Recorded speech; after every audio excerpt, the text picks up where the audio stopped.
Assalamualaikum warahmatullahi wabarakatuh. Apa kabar semuanya? Semoga dalam keadaan sehat ya.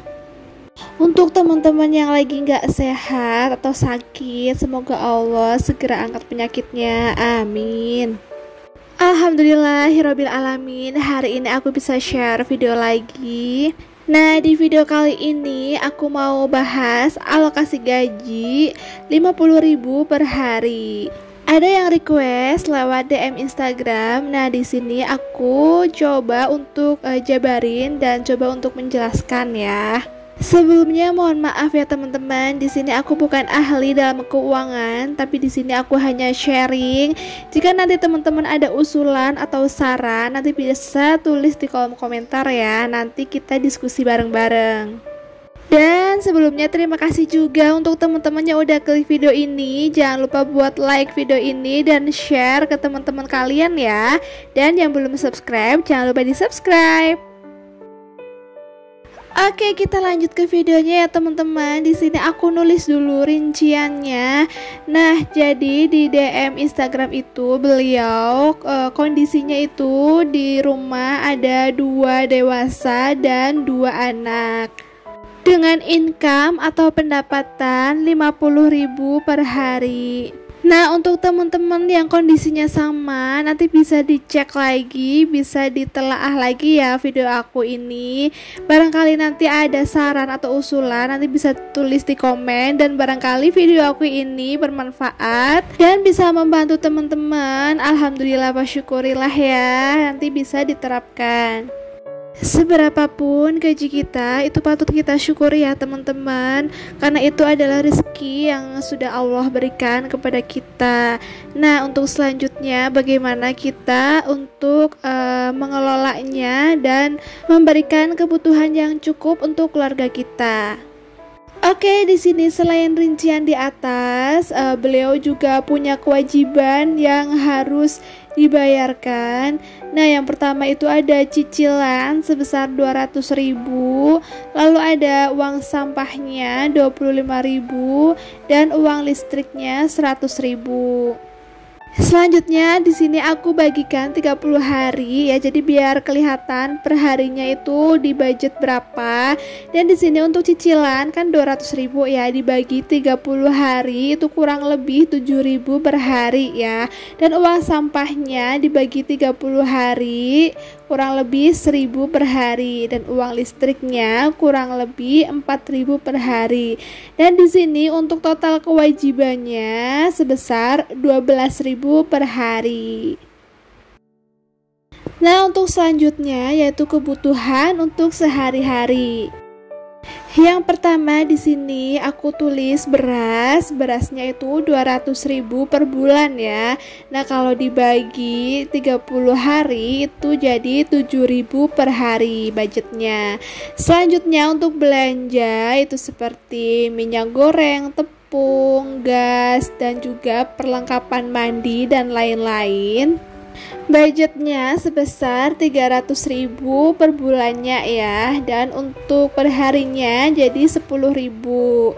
Ini untuk belanja kebutuhan ya teman-teman. Nanti bisa diutak-atik aja sebisanya kita ya, karena kita itu sebagai ibu rumah tangga itu wajib bisa memanage keuangan kita ya.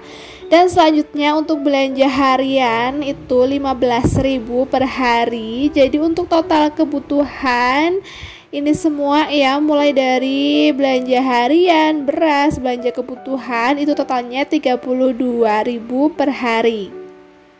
Dan di sini untuk kewajiban dan kebutuhan itu totalnya 12.000 ditambah 32.000 jadi 44.000 ya. Nah, ini rincian kewajiban dan kebutuhan ya teman-teman. Dan untuk sisanya itu masih ada 6.000 ya. Dan nanti untuk sisanya itu bisa ditabung ya teman-teman, atau barangkali bisa dibagi ke dana darurat dan juga untuk sedekah. Bismillah ya teman-teman. Jadi berapapun gaji kita harus bersyukur. Apalagi untuk teman-teman di luar sana yang gajinya itu di atas UMR, harus banyak-banyak bersyukur ya, karena di bawah kalian itu banyak banget yang gajinya itu di bawah UMR dan ngepas banget ya. Tapi jangan salah ya teman-teman, Allah itu maha kaya. Jadi itu dilalah ya, kalau kata orang Jawa, semua kebutuhan itu dilalah itu tercukupi ya, karena satu itu kita bersyukur, dan yang kedua kita udah bekerja keras ya untuk mencari nafkah. Oke, lanjut ke videonya ya. Sisa yang tadi itu ada 6.000. Ini nanti bisa dibagi untuk sedekahnya 2.000, untuk dana darurat juga 2.000, dan untuk tabungannya 2.000. Ini per hari ya teman-teman. Kalau misalkan dihitung aja per hari itu 2.000 dikalikan misalkan 30 hari atau sebulan, itu aja udah dapet 60.000 ya. Dan itu lumayan banget loh. Sebenarnya justru nggak kerasa ya kalau misalkan nabung receh itu sehari 1.000, 2.000, nanti kita simpan di kotak atau dimanapun, itu jangka setahun aja itu udah lumayan ya teman-teman. Yang penting kita itu konsisten dan juga jangan terlalu boros. Nah, nanti jika di tengah jalan ada kebutuhan yang mendesak, nanti bisa ambil dana daruratnya atau pakai tabungan yang lain. Dan untuk sedekah juga bisa dikurangi sih, kalau misalkan 1.000 atau mau di nominal acak juga nggak masalah ya. Jadi bisa disesuaikan aja dengan kondisi teman-teman di rumah. Jadi berapapun gaji kita itu wajib kita sisihkan ya, sisihkan di awal pas gajian. Ini penting banget ya teman-teman, karena memang sepele sih uang receh atau misalkan nabung receh kayak gitu, tapi nanti untuk hasilnya itu bakal membantu banget, apalagi yang udah berumah tangga ya dan juga punya anak, itu bener-bener deh pokoknya sangat membantu kalau misalkan nanti dibongkar tabungannya. Nah, di sini ada sedikit saran dari aku ya teman-teman. Jika pengeluaran teman-teman itu lebih banyak dibanding dengan pemasukan, itu bisa dengan cara mencari tambahan penghasilan ya teman-teman. Nah, di zaman sekarang ini mencari tambahan penghasilan itu gampang-gampang susah ya teman-teman. Asal kalau kita ada kemauan, insya Allah pasti akan beri ya, nggak mungkin enggak deh. Yang penting kita belajar dan berusaha untuk mencari tambahan penghasilan.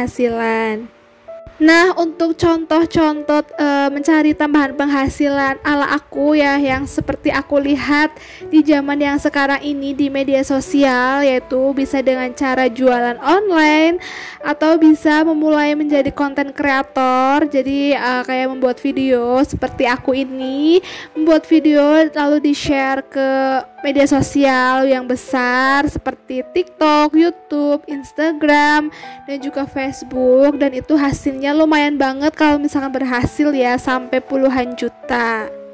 Buat konten yang menarik ya teman-teman, sesuai dengan passion kita. Misal kita itu bisa video gambar-gambar estetik atau kita bisa masak. Nah, kita gunakan skill itu, dan kita juga belajar editing. Kalau kita memang nggak punya skill, kita belajar. Dan aku sendiri juga awalnya itu nggak bisa apa-apa ya. Awalnya aku bener-bener otodidak ya, nggak ada yang ngajarin. Jadi aku bener-bener nonton YouTube. Nah, jadi dari sini kita harus bisa menggunakan media sosial dengan baik dan bijak ya, dan kita bisa ambil positifnya. Oke, kita lanjut ke videonya ya teman-teman. Jadi di sini aku punya media atau alat menabung seperti binder dan juga dompet disiplin. Nah, yang tadi yang sebelumnya yang warna hitam itu adalah dompet disiplin ya teman-teman. Kalau teman-teman mau beli di Shopee banyak banget. Untuk linknya nanti teman-teman bisa cek di deskripsi box ya. Di situ aku udah tulis lengkap semua peralatan budgeting. Dan yang tadi yang dompet pintar itu aku lihat di Shopee itu harganya mulai dari 10 ribuan ya teman-teman, yang paling murah. Dan untuk binder yang kayak gini juga ada yang transparan, itu harganya mulai dari 20 ribuan aja. Dan untuk ziplocknya juga harganya 3 ribuan aja. Nah, ini jadi untuk cara penyimpanan uang di dompet disiplin dan juga di binder itu kayak gini ya teman-teman. Jadi biar ada skatnya, biar ada pembagiannya gitu ya teman-teman, dan uangnya itu nggak tercampur. Nah, oke teman-teman, mungkin segitu aja video dari aku. Semoga video aku ini bermanfaat ya teman-teman. Mohon maaf apabila ada kesalahan dan tutur kata yang kurang berkenan. Mohon dimaafkan ya. Kalau teman-teman nanti ada pertanyaan atau saran, nanti bisa tulis di kolom komentar ya. Jangan lupa buat like video ini. Yang belum subscribe, jangan lupa di subscribe ya. Thanks for watching. Wassalamualaikum warahmatullahi wabarakatuh.